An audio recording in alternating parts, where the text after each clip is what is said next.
камсыздандыруу маселеси боюнча биз регламентке ылайык фракцияда да карап ошол маселени көтөрүп турам, урматтуу депутаттар. 2016 жылды социалдык фонддо жерге болгон камсыздандыруу, автоунааларды камсыздандыруу, турак жайды камсыздандыруу бул орточо bir айда 1,6 сомдун тегерегинде чыгым боло турган мыйзамдар. Биз ошол эле мезгилде биздин жарандардын капчыгы ай сайын 6.000 сомго көтөрүлдүбү? Же инфляция төмөндөдүбү? Же экономикабыз өстүбү ошо 6%га?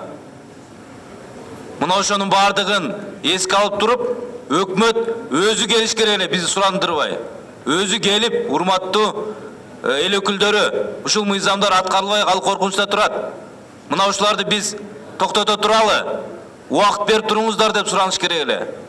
Депутаттар көтөрүп атат, мен кошулам, урматтуу депутаттар, ошол камсыздандырууну бир анализдеп, иликтеп, токтотуп турууга мен да чакырып кетет элем.